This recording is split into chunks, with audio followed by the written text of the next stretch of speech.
Graça e a paz, queridos irmãos e irmãs. Graça e a paz, queridos irmãos. Amém. Amém. Jesus Cristo é o Senhor. Amém. Reina para sempre. Amém. Breve virá. Amém. Precisamos ser firmes e fortes no Senhor. Amém. Ele nos deu graça para honrá-lo, para servi-lo e pisar serpentes e escorpiões, prevalecermos com ele nas batalhas. Nós vamos abrir no livro de Malaquias. Malaquias capítulo 1. Vamos inicialmente ler apenas versículo 1 e 2 desse capítulo. Malaquias capítulo 1, versículo 1 e 2, que nos diz: sentença pronunciada pelo Senhor contra Israel, por meio de Malaquias. O Senhor diz: eu sempre amei vocês, mas vocês perguntam: em que nos tens amado? Ou como nos tem amado? E o capítulo 3, versículos 6 e 7. Porque eu, Senhor, não mudo, por isso vocês, filhos de Jacó, não foram destruídos. Desde os dias dos seus pais, vocês se afastaram dos meus estatutos e não os guardaram. Voltem para mim, e eu voltarei para vocês, diz o Senhor dos Exércitos. Mas vocês perguntam: como havemos de voltar, ou em que havemos de voltar? Vamos orar. Pai, em nome de Jesus Cristo, o nosso Senhor, nós nos curvamos diante de Ti. Rogamos que o Senhor tenha misericórdia de nós, e por causa do Teu santo nome e da Sua casa, a Sua habitação, fale conosco, Senhor. Abre a Tua palavra para nós, envie luz e verdade no nosso coração. Dá-nos a Tua graça de compreender, sobretudo, converta o nosso coração, para que possamos Te obedecer e o Senhor conquistar tudo que busca entre nós nesse tempo. Nós queremos Te agradecer por esse privilégio de termos irmãos juntos, de tantos lugares, para estarmos aos pés do Senhor, para Te ouvir. Que os céus se abram, que o Espírito do Senhor trabalhe entre nós, que os nossos olhos sejam abertos para ver o Senhor na Tua palavra. Sejamos edificados e o Senhor receba toda a glória. Em nome de Jesus Cristo. Amém. Ontem nós compartilhamos sobre o livro de Malaquias, pelo menos fizemos uma introdução panorâmica, e de maneira surpreendente nós vimos que Malaquias é o último livro do Antigo Testamento. Ele surgiu no final daquele período da restauração do testemunho do Senhor, da casa do Senhor em Jerusalém, cerca de 100 anos depois que o povo saiu do cativeiro babilônico e voltou para Jerusalém.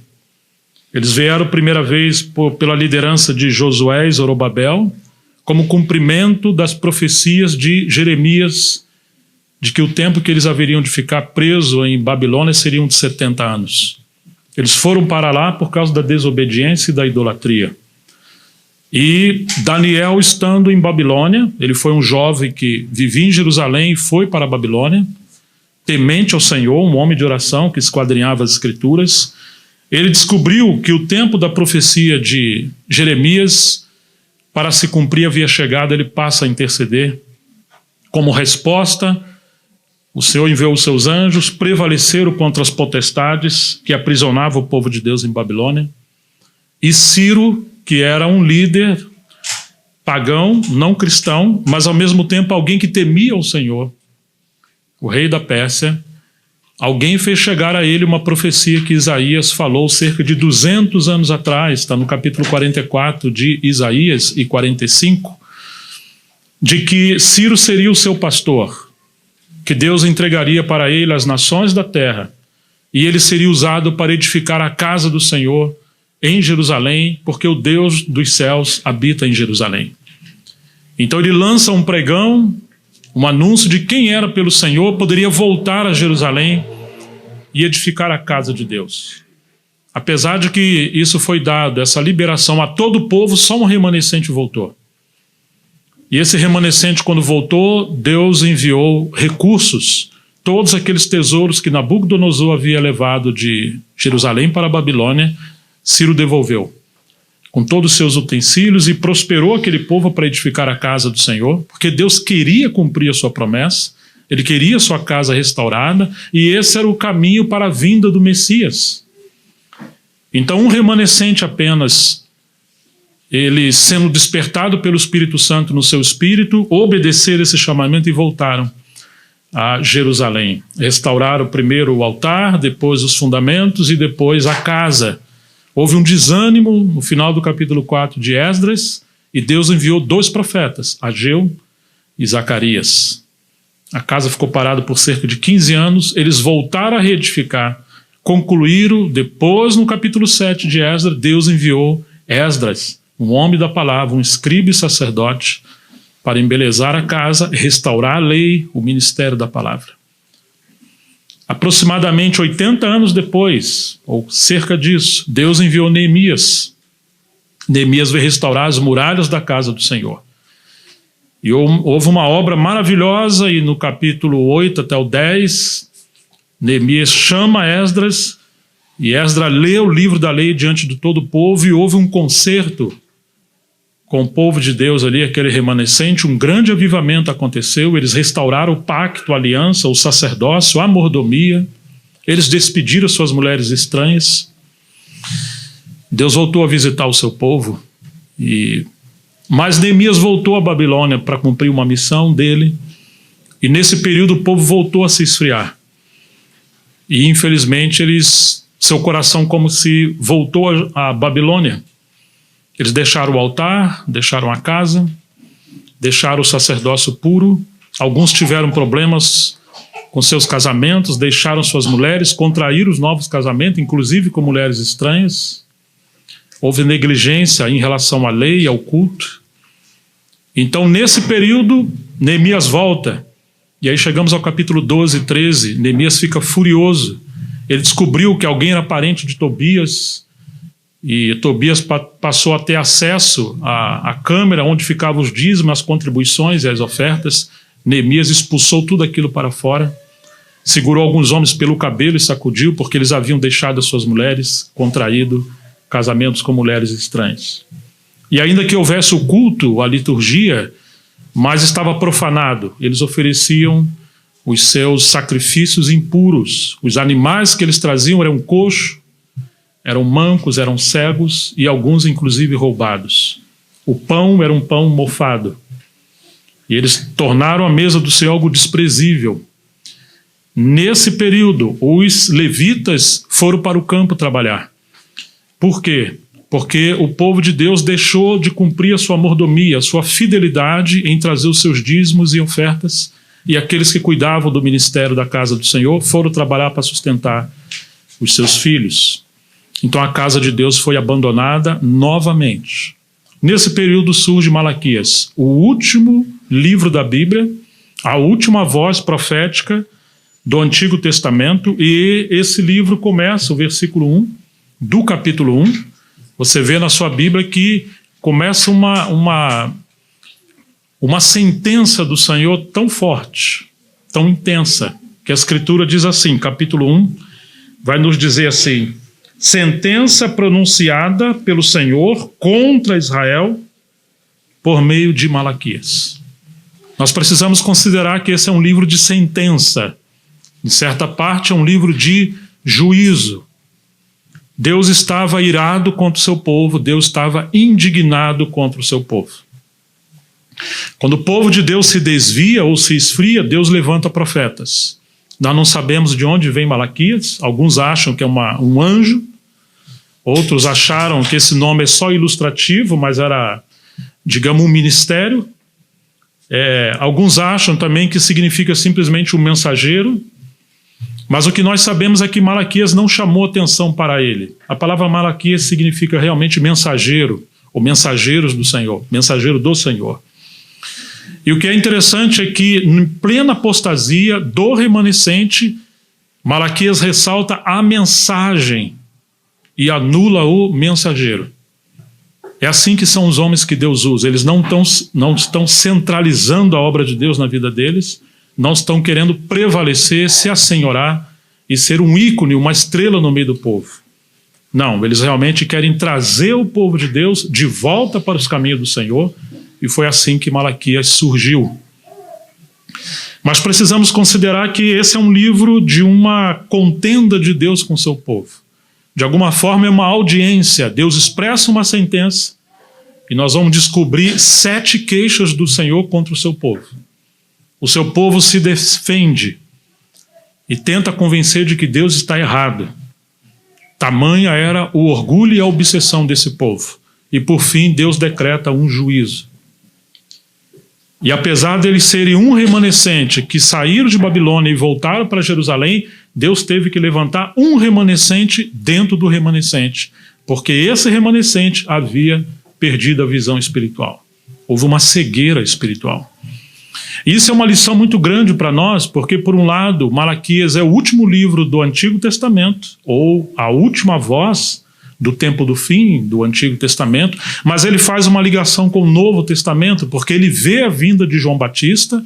Capítulo 3, verso 1 diz que Deus vai enviar o seu mensageiro, que vai preparar o caminho do Senhor, para que venha o renovo que eles esperavam, que é o Messias. E quando você vê Lucas falando do nascimento de João Batista, falando a Zacarias, seu pai, ele diz que o menino viria no espírito e virtude de Elias, ia converter o coração dos pais aos seus filhos e o coração dos filhos aos seus pais, cumprindo Malaquias, capítulo 4, verso 5 em diante. Então é muito interessante a união e a harmonia de Malaquias com João Batista e o final do Velho Testamento com o início.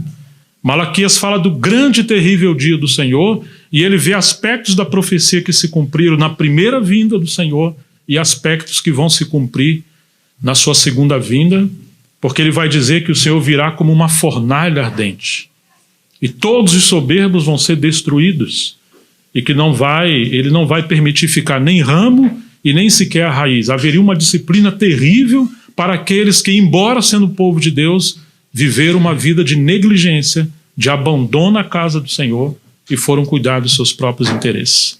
Embora sendo povo de Deus, Malaquias está dizendo que não se poderia viver uma vida leviana, haveria juízo. E é isso que Paulo, e é isso que os apóstolos no Novo Testamento falam. E de alguma forma, a essência desse livro é arrependimento, a mensagem de de Malaquias. E quando você vê a vinda de João Batista, a sua mensagem é arrependimento. Agora, quando você une as 7 cartas do Apocalipse, as igrejas do Senhor, com o livro de Malaquias, você vai ver uma unidade perfeita. Porque o Senhor adverte o seu povo em Malaquias 7 vezes. E eles perguntam, mas em quê? Como assim? Não, isso não tem acontecido. Ou seja, o Senhor está equivocado. Deus fala que tinha coisas contra o seu povo, o remanescente. E no livro do Apocalipse, o Senhor fala algumas vezes, tenho, porém, contra ti. Uns tinham fama de que estava vivo e estavam mortos. Outro dizia que era rico, abastado, não precisava de coisa alguma. O Senhor disse que era pobre, cego, nu e miserável. A igreja em Éfeso, ele diz que havia abandonado o seu primeiro amor. O Senhor tinha contra eles. Quando você vê o Senhor falando por meio de Malaquias e vê o Senhor falando, usando João no Apocalipse, você vai ver que o Senhor está procurando realidade espiritual. Ele tem queixas. E que coisa terrível o povo de Deus pensar que está bem e está indo numa direção.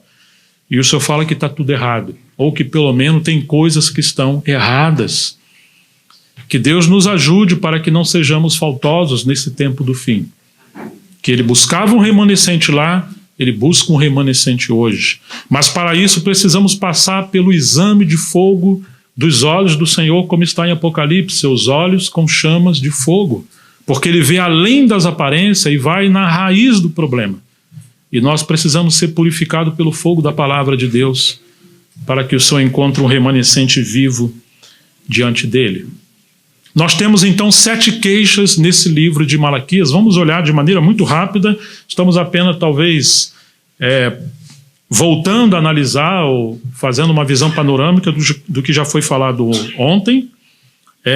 O Jair está filmando e minha filha vai postar essas mensagens. Tem um canal chamado No Senhor, no YouTube. As mensagens estão sendo postadas lá para quem quiser desfrutar, ouvir depois. A primeira queixa do Senhor está no capítulo 1, verso 2. Eu vos tenho amado, diz o Senhor, mas vós dizeis em que nos tem amado. A segunda queixa está no capítulo 1, verso 6. O filho honra o seu pai e o servo o seu senhor. Se eu sou seu pai, onde está a minha honra? E se eu sou o Senhor, onde está o respeito para comigo, diz o Senhor dos Exércitos? A vós outros, ó sacerdotes, que desprezam meu nome, e vós dizeis, em que desprezamos o teu nome? A terceira queixa do Senhor está no capítulo 1, verso 7, que nos diz, oferece sobre o meu altar pão imundo, e ainda pergunta, em que te havemos profanado?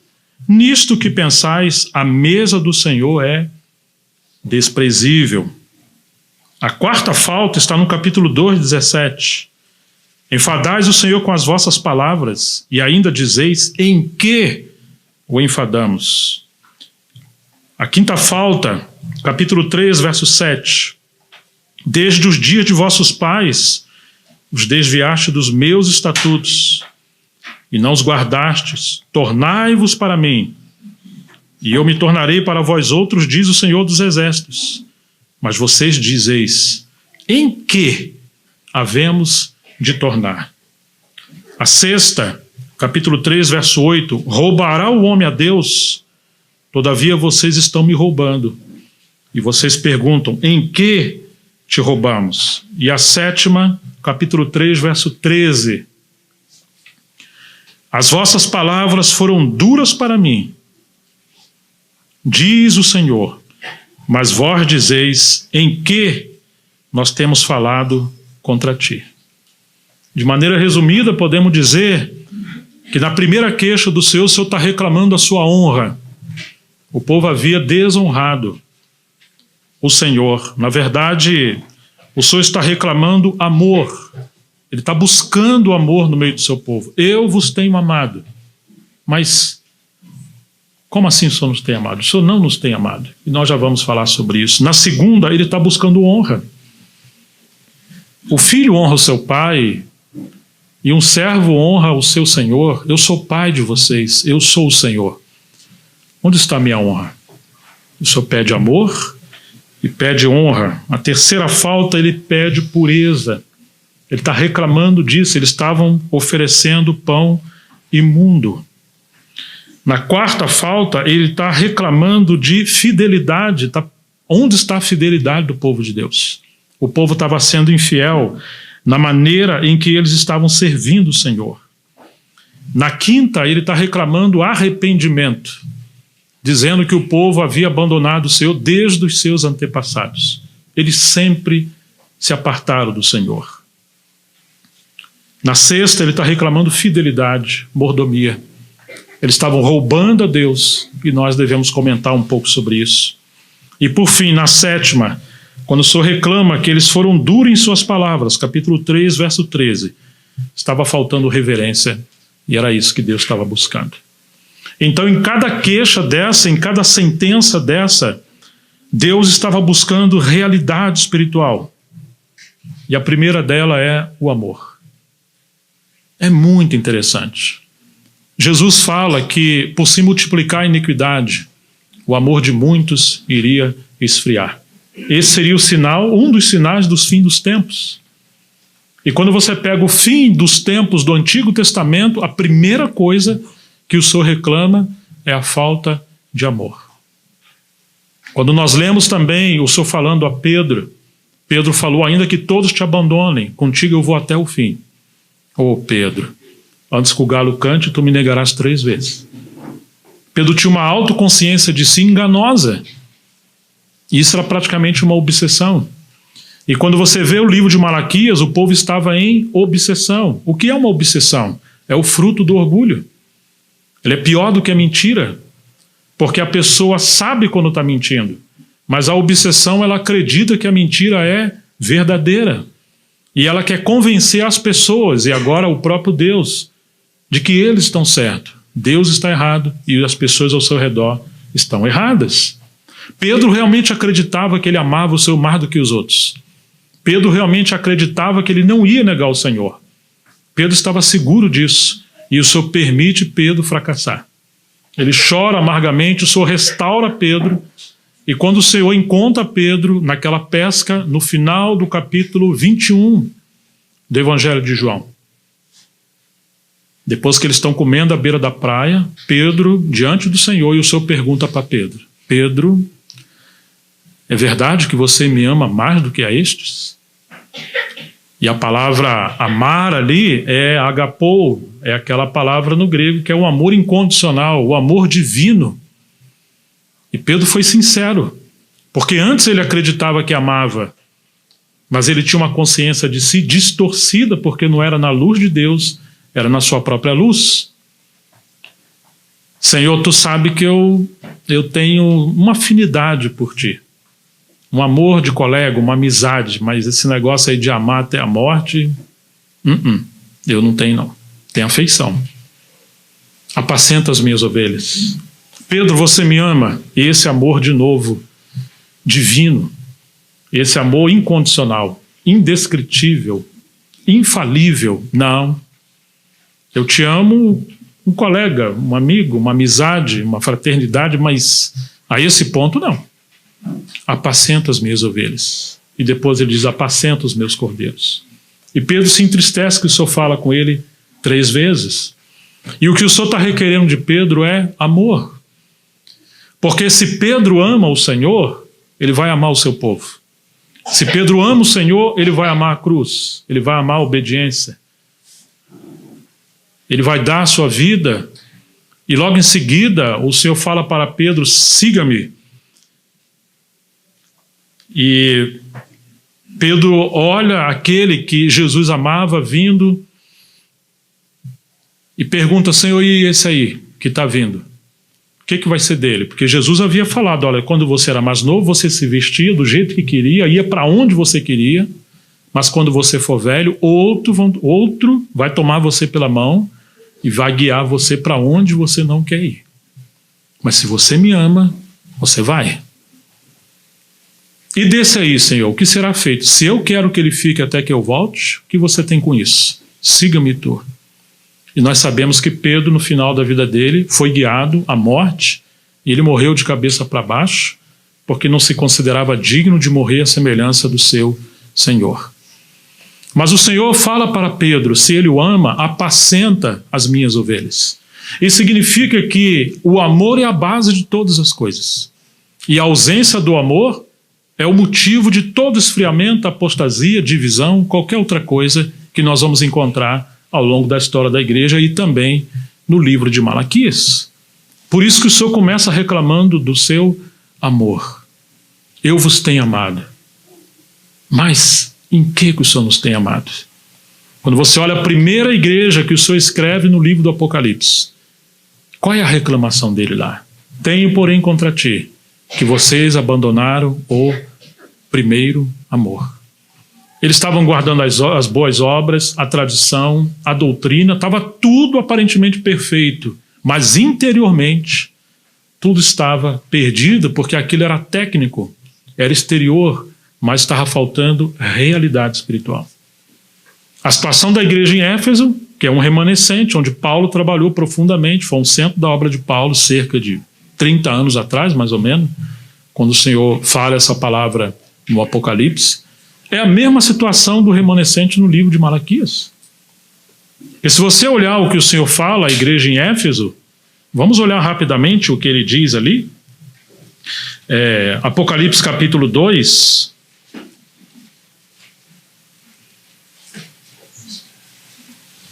Podemos ler do versículo 1 em diante. Ao anjo da igreja em Éfeso escreve: estas coisas diz aquele que conserva na mão direita as 7 estrelas e que anda no meio dos 7 candeeiros de ouro, porque ele está andando no meio dos candeeiros procurando realidade espiritual. Conheço as obras que você realiza, tanto o seu esforço como a sua perseverança. Sei que você não pode suportar os maus e que pôs à prova os que se declaram apóstolos e não são, e descobriu que são mentirosos. Você tem perseverança e suportou provas por causa do meu nome, sem esmorecer. Eu tenho, porém, contra ti isso. Você abandonou o seu primeiro amor. Lembre-se, por de onde você caiu, arrependa-se e volte à prática das primeiras obras. Se você não se arrepender, virei até você e tirarei o seu candeeiro do seu lugar. Quem tem ouvidos, ouça o que o Espírito diz às igrejas.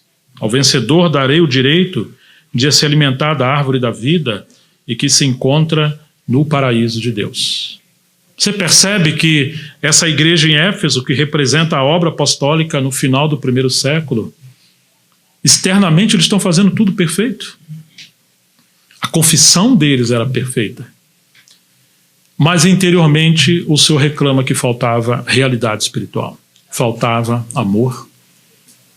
E esse é o perigo do nosso tempo. Lembre-se que o remanescente veio de Babilônia para Jerusalém. Eles estão restaurando o testemunho do Senhor. E quantos hoje não enfatizam que são a Jerusalém, ou que são a Filadélfia, ou que têm a visão do corpo de Cristo ou da igreja?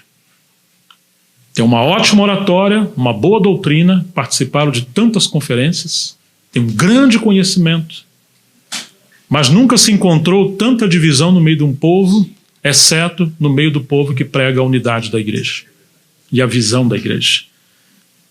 Irmãos, quando nós olhamos a história de Sadraque, Mesaque, Abednego e Daniel, eles estão em Babilônia, mas o seu coração está em Jerusalém. Geograficamente estão em Babilônia, espiritualmente estão em Jerusalém. Mas quando você vê esse remanescente no tempo de Malaquias, geograficamente eles estão em Jerusalém, mas espiritualmente eles voltaram para Babilônia, porque eles passaram a ter opinião. Eles passaram a ter exteriormente muita coisa correta, mas interiormente eles queimaram o altar, queimaram os fundamentos. A presença de Deus já não estava mais com eles. O Espírito de Deus já não estava mais com eles, por exemplo, no tempo de Ageu. Depois o Espírito de Deus voltou a habitar quando eles se arrependeram e obedeceram ao Senhor. Então é um perigo quando se tem essa desassociação de uma postura, um conhecimento adequado, mas um coração vazio, sem fervor, sem paixão, sem amor e interiormente apostatado. Esse é o livro de Malaquias. E aí nós temos essas reclamações do Senhor. Agora o que é mais estranho é que de alguma forma o povo acredita que Deus está errado. E eles estão certos. Isso nós podemos chamar de obsessão. É uma cegueira espiritual terrível como fruto do orgulho. Vamos voltar ao livro de Malaquias, capítulo 1.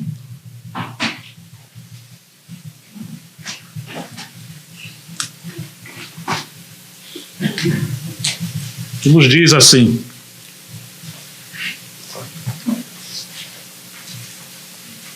sentença pronunciada pelo Senhor contra Israel por meio de Malaquias.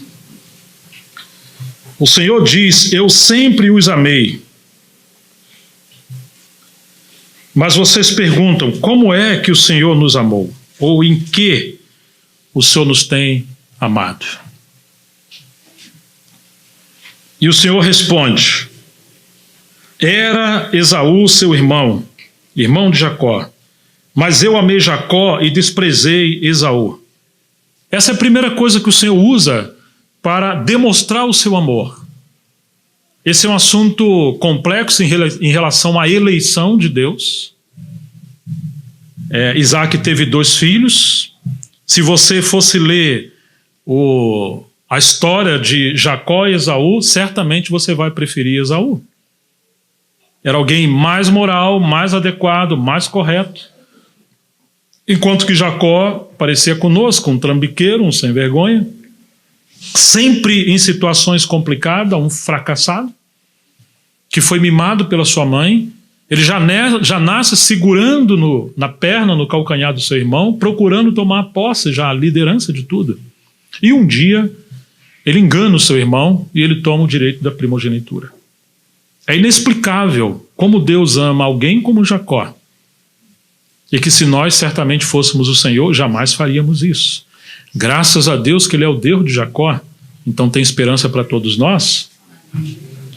E aí quando nós chegamos em Hebreus capítulo 12, o Senhor fala: tenham cuidado que não haja em nenhum de vocês um coração mau, perverso, leviano, profano, como foi o coração de Esaú, que por um prato de lentilha ele vendeu o seu direito de primogenitura.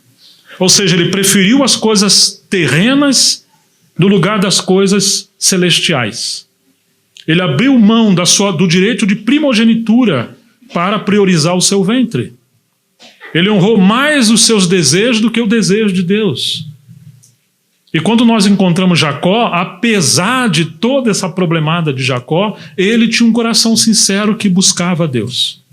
Claro que ele foi tratado por Deus de maneira tremenda, até que no final nós chegamos em Hebreus 11, diz que pela fé Jacó adorou a Deus apoiado num bordão ou num cajado.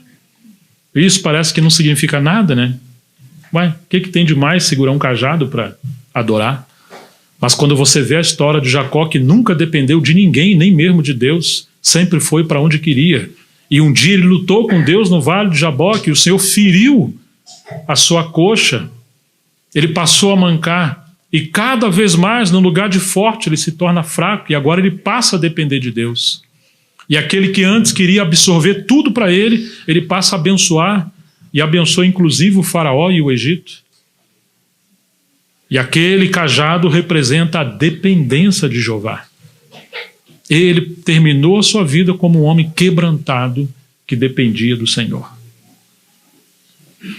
O Senhor fala algumas coisas sobre Jacó na Bíblia que faltaria tempo para a gente comentar, mas tem uma frase, um pensamento do Senhor, Deuteronômio 7, versículos 7 e 8, que nos diz assim: o Senhor os amou e os escolheu, falando da descendência de Jacó, não porque vocês eram mais numerosos do que os outros povos, pois vocês eram o menor de todos os povos, mas porque o Senhor os amava, e para cumprir o juramento que tinha feito aos pais de vocês, Abraão e Isaque, o Senhor os tirou com mão poderosa e os resgatou da casa da servidão, do poder de Faraó, rei do Egito. Ele fez isso simplesmente porque ele amou Jacó. E aí chegamos em Jeremias 31, verso 3, o Senhor diz: de longe o Senhor apareceu a Jacó, dizendo: com amor eterno eu amei você, ou a Israel, por isso com bondade a atraí. O Senhor amou, ele decidiu amar.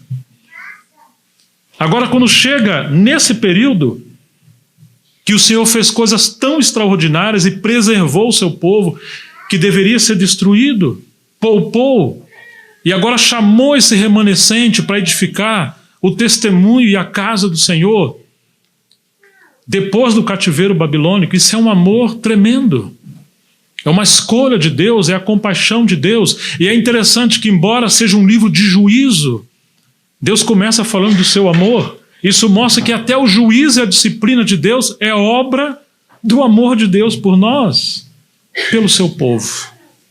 Eu tenho amado vocês. E eles perguntam: mas em que o Senhor nos tem amado? Parece que eles estavam com raiva de Deus, porque Deus fechou os céus, evitou a chuva, as plantações deles estavam secando, quando eles colhiam, colhia pouco, quando eles vendiam, ganhava pouco dinheiro, e o que eles ganhavam vinha como num saquetel furado, botavam no bolso, era um bolso furado, e quando eles colhiam alguma coisa, Deus assoprava. Isso aconteceu primeiro no tempo de Ageu. Por que o Senhor estava fazendo isso? Porque eles haviam abandonado a casa de Deus, enquanto cada um estava cuidando da sua própria casa. Agora estão achando que a culpa é de Deus, de não estar havendo fartura, prosperidade na vida deles. E é interessante que eles diziam que eles tinham mais por bem-aventurado, por felizes, aqueles que não honravam o Senhor. aqueles que não temiam o Senhor, os infiéis. Porque eles não temem o Senhor e eles praticam as coisas que se praticavam em Babilônia, como a troca de mulher, o abandono da casa, a prostituição e os pecados. Eles oprimiam o pobre, a viúva e o necessitado. Eles não temiam a Deus, não guardavam o sábado, nem santificavam, e ainda assim eles prosperavam. E parece que Deus não julgava. Eles chegam a perguntar, mas aonde está o juízo de Deus ou a justiça de Deus? Quer dizer que conosco Deus trata a gente com mão forte, com disciplina, mas com esse povo não acontece nada com eles. Então Deus não é justo. Deus não nos ama. Se você olhar Asaf, considerando a prosperidade dos ímpios, em Salmo 73, ele disse que quando ele começa a admirar a prosperidade dos ímpios, seu coração foi ficando como azedado. Até que ele entrou na presença do Senhor e viu que tudo aquilo era uma armadilha. Quase que os seus pés desvaleceram por esse abismo de tolice e de cegueira. Mas Deus está dizendo, eu amo vocês. Eu suportei e sustentei vocês até agora, e eu escolhi vocês para ser um remanescente, para preparar a minha casa para a volta do Messias. Tudo que está acontecendo na natureza, tudo que está acontecendo na história das nações, ele mudou reis, ele mudou os reinos. Tudo isso era por amor, mas porque eles não conheciam profundamente o caminho do Senhor. Eles achavam que Deus era o culpado, e que o Senhor não os amava por causa daquela disciplina terrível que estava sobre eles. Irmãos, nós corremos esse mesmo risco. Às vezes nós olhamos a história do povo de Deus nesse tempo. Quantos problemas, quanto sofrimento, quantas desilusões, lutas, batalhas.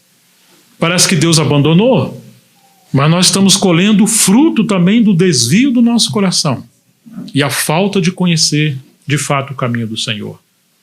O que é interessante é que nós vamos ler o capítulo 2, quando você lê, os sacerdotes continuavam trabalhando, trazendo as suas ofertas, os seus sacrifícios, praticando tudo que diz respeito à lei e à liturgia, mas tudo estava levedado, com orgulho, com profanação, com impureza, e eles estavam dando o pior para o Senhor. Eles prometiam um touro ou um boi perfeito que ainda podia procriar, mas escolhiam o cego, o manco, o aleijado do seu rebanho, dava o pior para o Senhor. Quando não faziam isso, eles pegavam o animal roubado e traziam para o Senhor. Só falou, vocês acham que se você der esse animal imperfeito para o seu príncipe ou para um governador, ele vai aceitar? Claro que não. E por que vocês querem trazer isso para mim? E ainda dizeis, a mesa do Senhor é desprezível. Então o Senhor está bravo com o seu povo e especialmente com os seus sacerdotes ou com a liderança que estavam levando a obra do Senhor de qualquer maneira. Oh, irmãos, e parece que o nosso tempo não é diferente. As coisas do Senhor hoje estão enfraquecidas porque levamos a obra do Senhor de qualquer maneira. Falta santidade, falta oração, falta jejum, falta humildade, falta comunhão, falta restauração de graves problemas, há divisões, há tantos problemas. E quando se oferece alguma coisa ao Senhor, é o último. Raramente há homens de Deus, homens da palavra. Se tem tempo para o dinheiro, para a casa, para os negócios, para tudo. Raramente tem pessoas diante de Deus em oração e na palavra. E damos o resto para o Senhor. Eu tenho amado vocês, mas é sério mesmo isso? Nossa, a gente se sente tão abandonado. Parece que Deus sumiu. O Senhor tem nos amado mesmo? Então, eles duvidaram do amor do Senhor e nós sabemos que a maior prova do amor do Senhor foi a entrega do seu Filho no Calvário. Deus estava chateado porque aquele sacrifício que eles traziam no altar era uma tipologia do verdadeiro sacrifício, que era o Cordeiro de Deus que viria à cruz. E porque ele é o Cordeiro perfeito que tira o pecado do mundo, nenhum daqueles sacrifícios poderiam ser imperfeitos ou com defeito, nenhum daqueles animais. Em outras palavras, o movimento dele se tornou uma heresia, porque o tipo de Cristo que ele estava apresentando no altar do sacrifício era um falso Cristo. Quando eles traziam um animal com defeito, sendo que o Senhor é o Cordeiro sem defeito. Deus deu o melhor que ele tinha, que é o seu Filho, que é Deus, e se fez homem. Eu amei vocês, mas em que o Senhor nos tem amado? Esaú era irmão de Jacó, mas eu amei Jacó e desprezei Esaú. Fiz dos montes de Edom uma desolação e dei a sua herança aos chacais do deserto. Se Edom disser, fomos destruídos, mas vamos reconstruir o que está em ruínas, o Senhor dos Exércitos responderá, eles podem até reconstruir, mas eu vou derrubar outra vez. Ou seja, se os homens aleivosamente tentarem prosperar a sua obra, seus desígnios, fora dos planos de Deus, ele vai enviar a espada de juízo e vai destruir. E infelizmente tem sido assim. As pessoas querem edificar o seu império, seus reinos, seus ministérios, seja o que for. O Senhor está dizendo que vai destruir. E ele estava disciplinando Jacó, ou os descendentes de Jacó, aquele remanescente, porque queria purificá-los, para eles não ser como Esaú. Qual foi o grande pecado de Esaú? Ele trocou o direito da primogenitura por um prato de lentilha.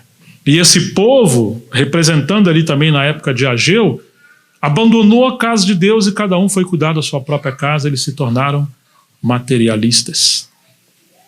E o Senhor está reclamando, está mostrando para eles. A terra deles será chamada terra de maldade, e o povo contra quem o Senhor está irado para sempre. O Senhor é grande. Verso 5, vocês verão isso com seus próprios olhos e dirão, o Senhor é grande também fora das fronteiras de Israel. Porque mesmo que Israel fosse infiel, Deus levantaria pessoas em outros lugares que iriam temer o seu nome. Quando o povo passa a resistir à obra de Deus, ele levanta povo que às vezes nem é seu povo em outro lugar, mas a sua obra vai prosperar adiante. E isso significa que o Senhor ainda iria levantar um remanescente dentro desse remanescente e ia fazer uma obra além das fronteiras de Jerusalém. Ah, irmãos, quantas advertências de Malaquias para esse tempo do fim que nós estamos vivendo. Que o Senhor realmente encontre caminho no nosso coração, que haja temor e tremor no nosso coração. Então essa é a primeira sentença, advertência, e essa é a primeira coisa que o Senhor busca. Ele buscava amor, e é isso que o Senhor espera de você e de mim. Veja onde vocês caíram, volte a praticar as primeiras obras. Eu tenho contra vocês, vocês abandonaram o primeiro amor. A Bíblia diz, Deus é amor. Interessante que no final do primeiro século, quando João, o apóstolo, vai costurar as redes do povo de Deus, a palavra ou o encargo que ele mais enfatiza é o amor. É vida, é comunhão, é verdade, é luz. Mas ele deixa claro esse aspecto da comunhão do Pai com o Filho, com o Espírito Santo, e era essa comunhão que ele queria restaurar naquele tempo. E por isso precisa haver amor. Irmãos, olha ao nosso redor e no nosso interior, todos os problemas que nós temos é por falta do amor. Aí você vê Paulo falando no capítulo 13 de 1 aos Coríntios. O amor tudo suporta. Hoje as pessoas não se suportam. Por pequenos motivos se odeiam, se dividem, se evitam, não perdoam, têm queixas. Ele é longânimo, falta longanimidade. Ele é paciente, falta paciência. Não se exaspera, não se exalta, ele tudo crê. As pessoas não creem, inclusive, na restauração da unidade do povo de Deus. Não crê no perdão, não crê na misericórdia.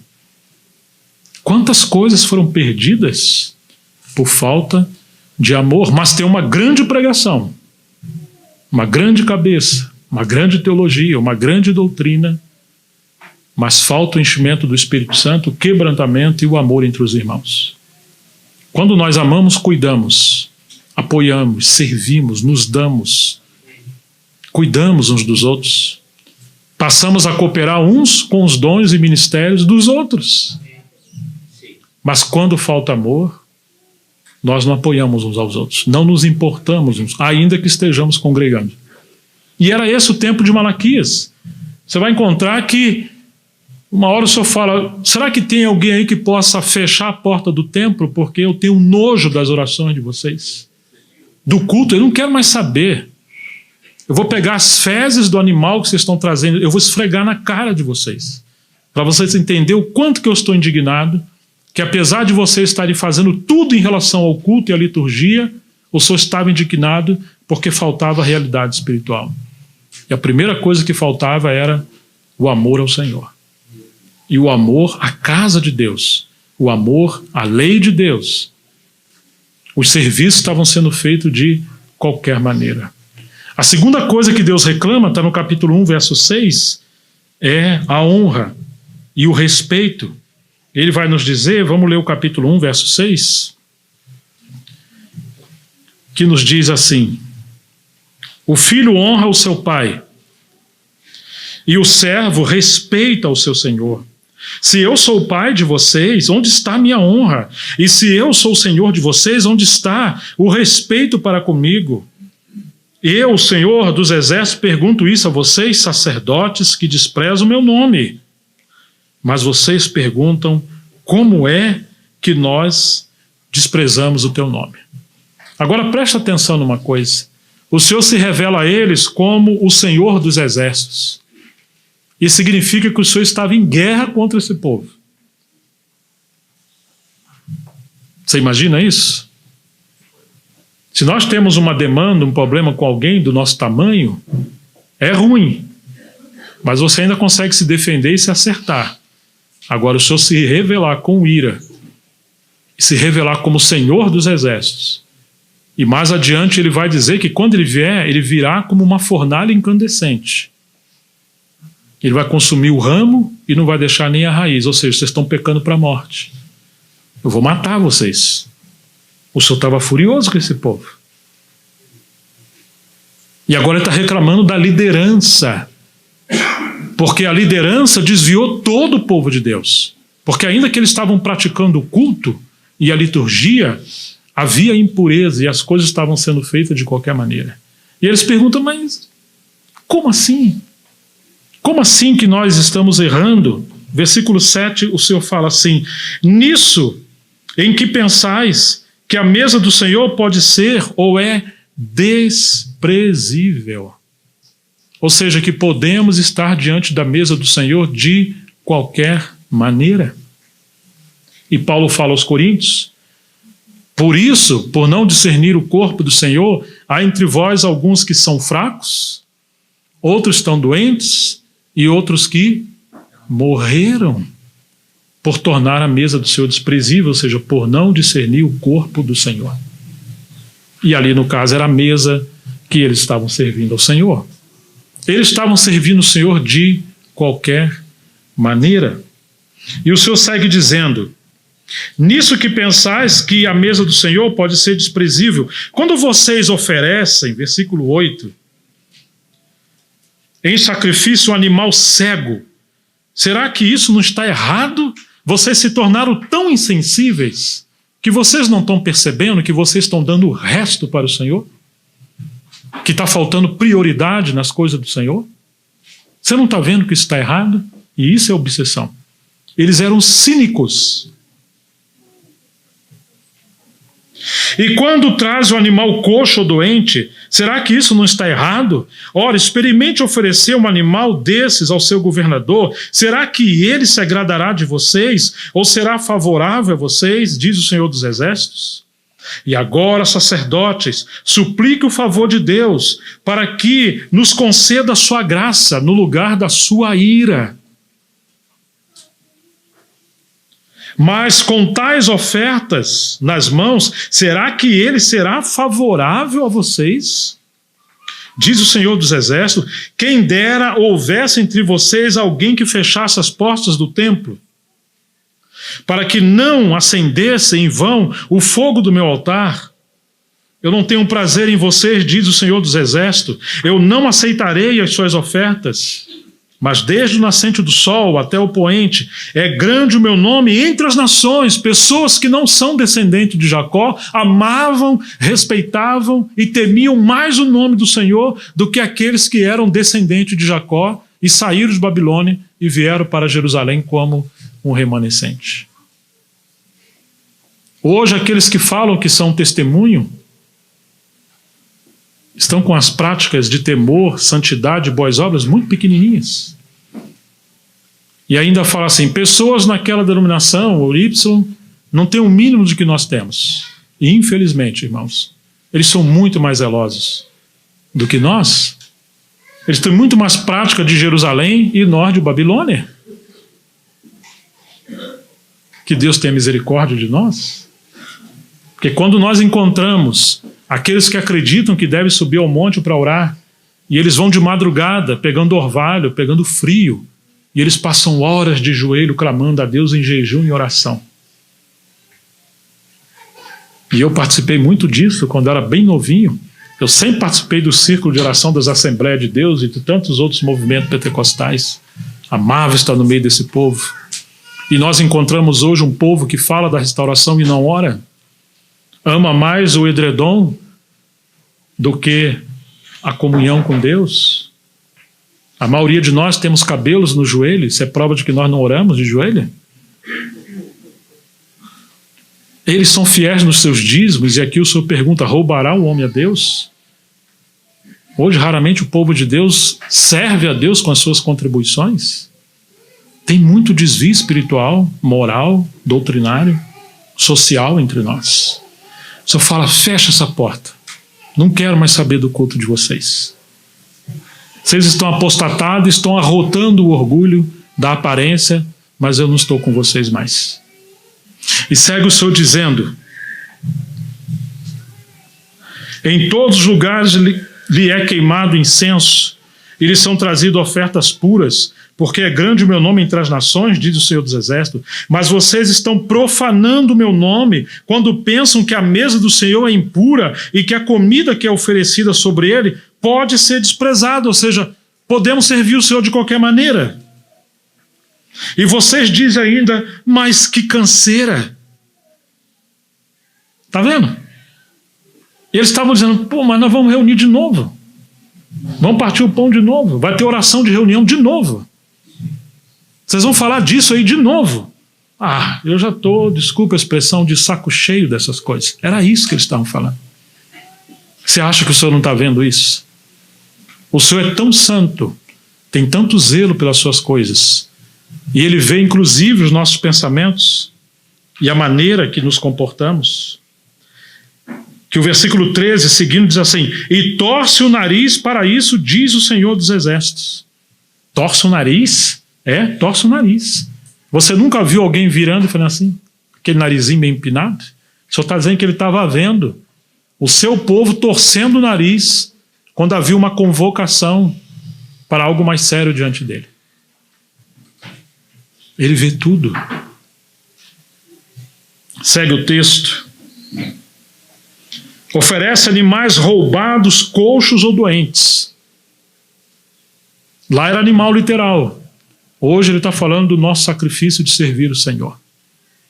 Qualquer serviço que a gente fizer ao Senhor não pode ser o pior. Não pode ser o resto. Ele quer o melhor.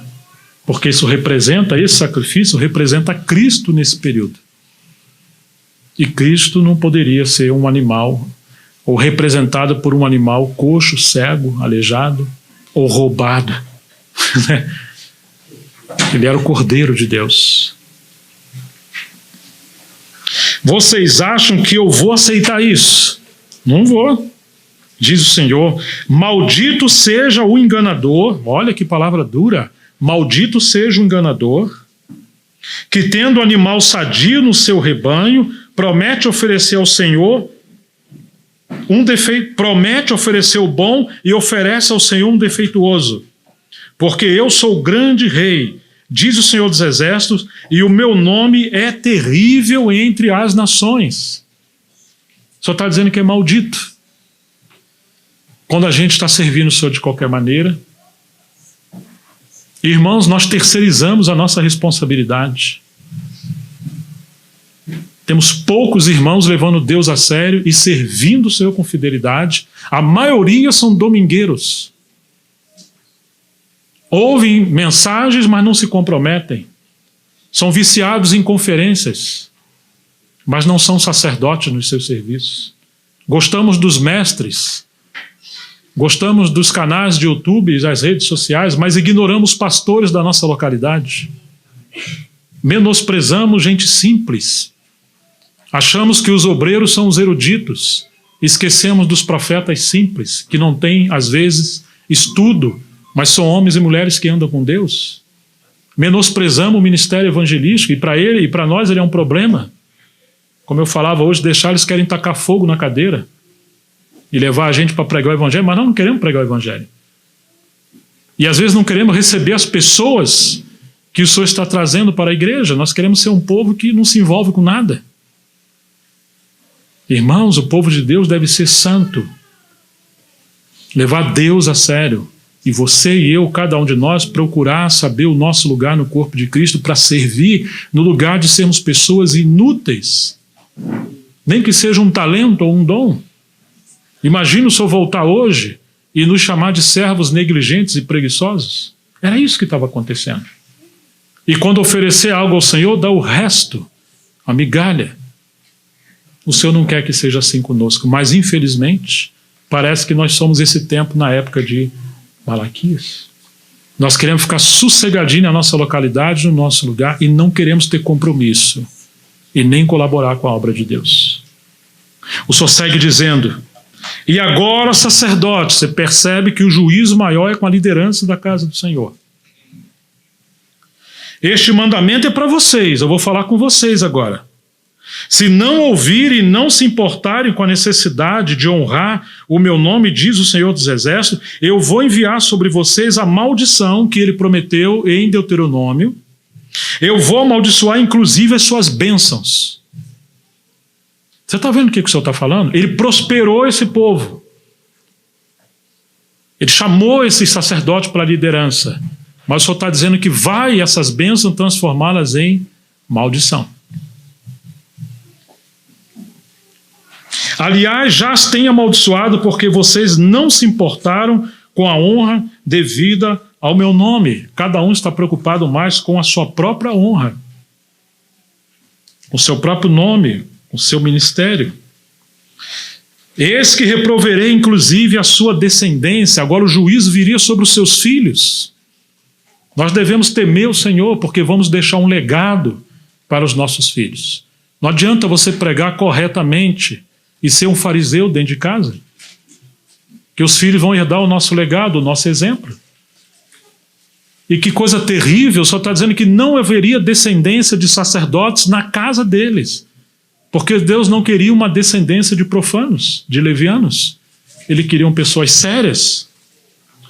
Passarei no rosto de vocês o esterco dos animais sacrificados em suas festas, e vocês serão levados embora com este esterco.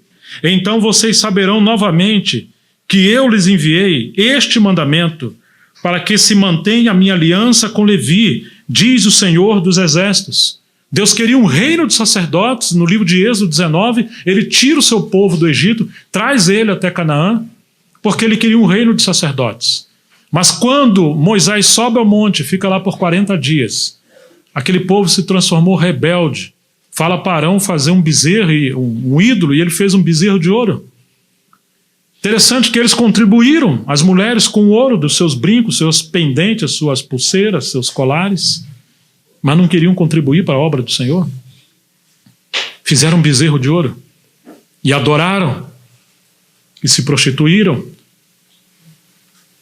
Quando Moisés encontra isso, ficou furioso e quebrou as tábuas da lei. E ele diz: quem é pelo Senhor, pega a sua espada e fira o seu irmão. E nós sabemos que foi a casa de Levi que fez isso.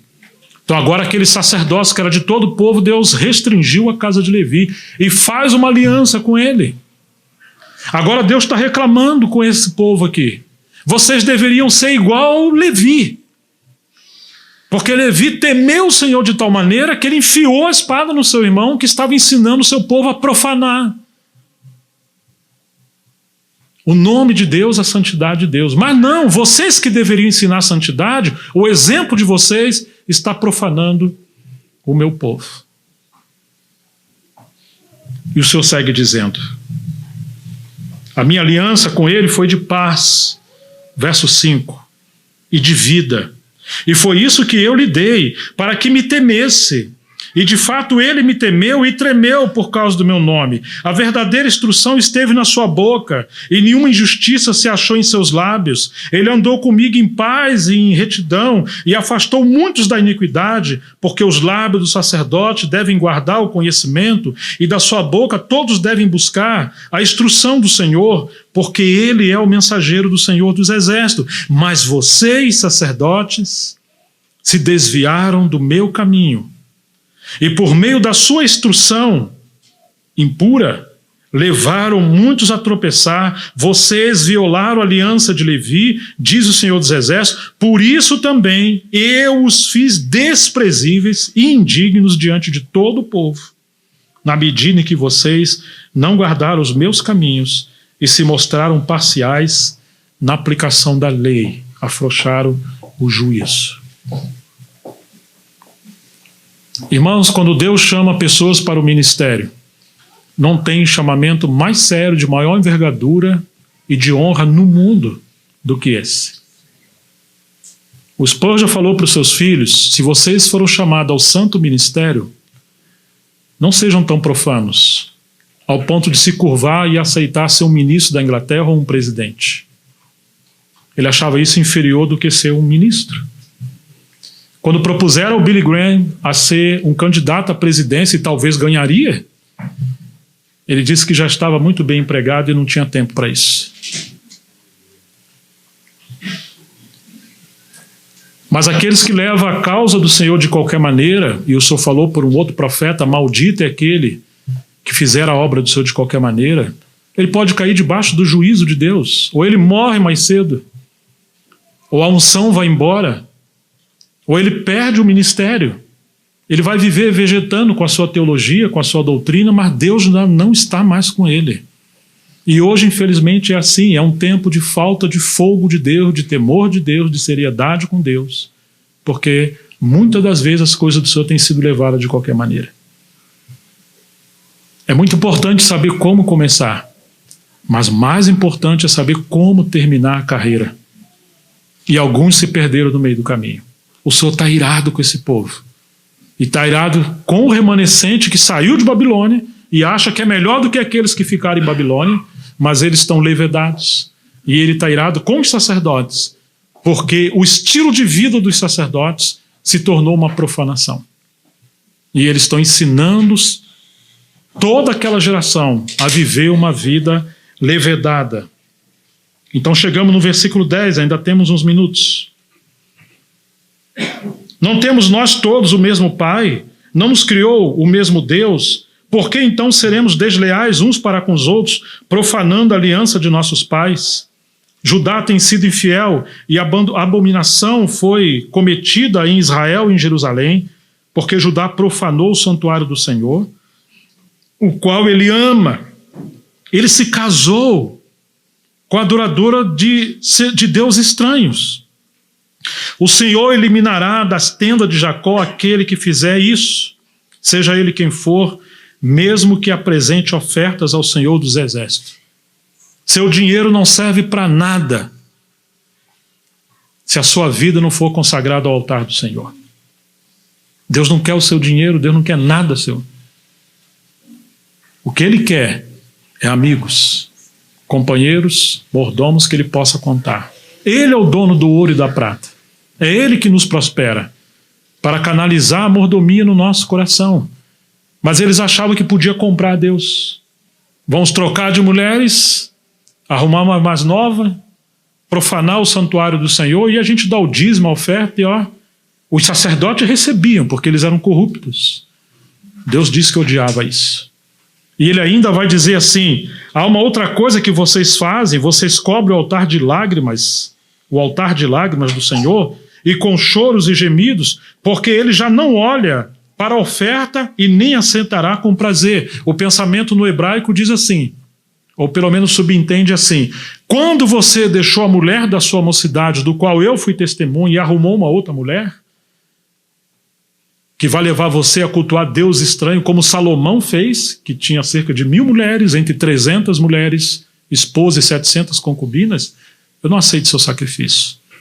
Enquanto você está aqui, se alegrando com seu pecado, a sua esposa, a mulher da sua aliança, está cobrindo o meu altar com choro, com lágrimas da dor e da angústia do abandono. Estavam dilacerando o coração das esposas e dos seus filhos. Então o Senhor está dizendo assim, e vocês perguntam, verso 14, por quê? Porque o Senhor foi fiel, testemunha da aliança entre você e a mulher da sua mocidade, a quem você foi infiel, sendo ela sua companheira e a mulher da sua aliança. Ou seja, vocês vão fazer casamento, se preocupa com as madrinhas, com os padrinhos, com a festa, com os enfeites, com tudo. Convida um bocado de gente, mas se esquece do mais importante. O autor do matrimônio foi o Senhor. Ele te deu a vida. E Ele espera filhos de santidade e uma descendência. E nós esquecemos que Ele é a maior testemunha no casamento. E por causa disso, eles haviam abandonado as suas mulheres. Deus está dizendo, eu estava lá quando você disse que estava casado e manteria essa aliança do pacto até que a morte o separasse. E ele diz assim, porque, versículo 15, não fez o Senhor somente um, mesmo que lhe sobejasse espírito, e por que somente um? Porque ele buscava uma descendência de piedosos. Portanto, tenham cuidado, para que você não seja infiel com a mulher da sua mocidade, porque o Senhor, o Deus de Israel, diz que odeia o divórcio e também aquele que cobre de violência as suas roupas, diz o Senhor dos Exércitos. Portanto, tenham cuidado e não sejam infiéis, cada um, no seu casamento, na educação dos seus filhos e na maneira que servimos o Senhor. Esse é o tempo daquele remanescente, e parece que não é muito diferente do nosso tempo. Quando se faz um casamento, celebra um casamento, a coisa mais importante não é exatamente como será a festa, se vai ser muito, pouco, é o primeiro e maior convidado que devemos temer e honrar, que é o Senhor. Às vezes nossas festas são como Babilônia, e falta temor do Senhor. Tem mais porte do mundo do que santidade. Mas que não seja assim conosco nesse tempo. Nós vamos orar, que se o Senhor nos ajudar, nós vamos terminar as outras sentenças e o que o Senhor busca do seu povo, naquele tempo buscava e Ele busca entre nós, para que sejamos esse remanescente dentro do remanescente.